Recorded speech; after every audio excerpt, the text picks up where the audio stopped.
2010 Pak Anas mencalonkan bupati pertama kali, komitmen beliau yang pada saat itu guru-guru honorer mendukung penuh. Namun demikian, harusnya setelah didukung itu kan ya dengan legowo, dengan semangat bagaimana perhatian kesejahteraan kepada guru itu tanpa kemudian mereka berteriak kenceng. Tapi kenyataannya di tahun 2017 mereka justru berteriak kenceng. Mereka demo istighosah, bahkan saya pernah bersama Pak Teguh di di Uniba, mereka mengeluhkan bagaimana kesejahteraan yang sesungguhnya kurang mendapat perhatian. 1 bulan cuma 250. Alhamdulillah di 2017 kita mampu memperjuangkan mulai teman-teman legislatif di angka 1 juta. Dan itu bukan inisiatif bupati, harusnya kan punya goodwill lah. Punya goodwill, tidak perlu teriak. Karena ada kata begini, keadilan tidak selalu datang dari belas kasih penguasa, tapi keadilan selalu datang saat gerakan rakyat mulai berbicara. Nah, kenapa harus menunggu? Padahal komitmennya jelas di awal 2010. Maka urusan pendidikan, saya pikir ada variabel-variabel yang memang harus pemerintah hadir di dalamnya.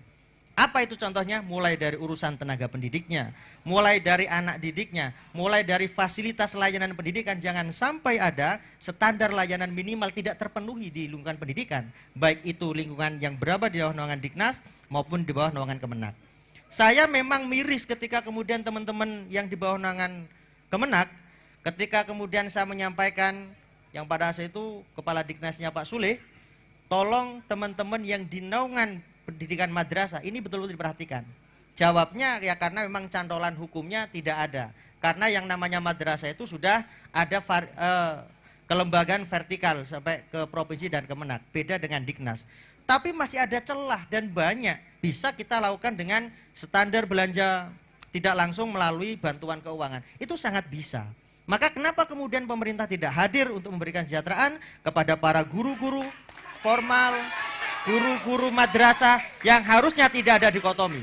Maka komitmen kami, kalau Pak Yusuf ditakdir menjadi bupati, kami siap mengawal untuk mensejahterakan guru-guru yang ada di madrasah. Dan aturannya jelas itu. Ya, selanjutnya berkaitan dengan Pak Pendeta. Pak Pendeta. Oke, kita mengapresiasi Pak. Kita sangat mengapresiasi terkait dengan bagaimana kerukunan keagamaan kita. Sampai-sampai kemudian tadi mendapatkan award. Ya, kita memang banyak sekali mendapatkan award bahkan sampai tidak terhitung.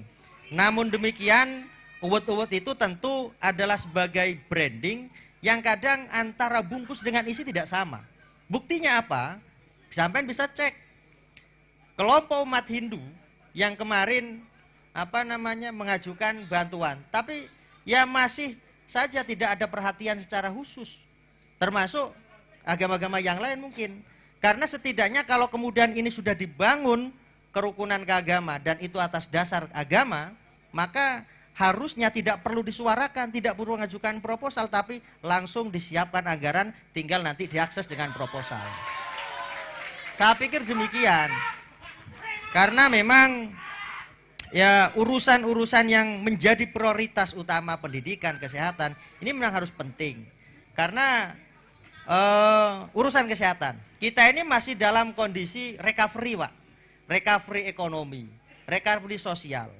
Karena memang suasana pandemi ini membutuhkan energi yang luar biasa dari pemerintah, dari negara, yang tentu kalau kemarin saya ketika melihat Bu Ipu dalam debat yang dijadwalkan bersama Pak Yusuf menyampaikan bahwa SDGs itu tentu harus diperhatikan. Karena SDGs itu Sustainable Development Goal, targetnya di tahun 2030. Nah, saya ingin mempertajam di sini. Kira-kira komitmennya seperti apa terkait dengan SDGs dari paslon langsung pertanyaan ini ya. Ya nanti itu. Nanti bertajam karena munculnya dari sana. Ya, terima kasih. Karena tadi ada salah satu penanya yang langsung saya suruh menjawab berkaitan dengan guru ngaji. Bahwa memang kita tahu di awal-awal guru ngaji itu skema prosedurnya melalui YPMNU dengan LPPTKA. Dan itu setiap tahun 500.000 dicairkan di akhir tahun. Nah kemudian Pak Anas dengan asumsi yang tadi disampaikan oleh Pak Jinanang, ada pemotongan, ada penyunatan.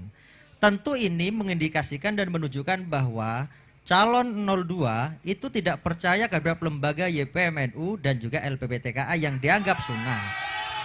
Padahal kalau saya melihat yang hari ini skema prosedurnya melalui desa, saya tadi mendapatkan keluhan.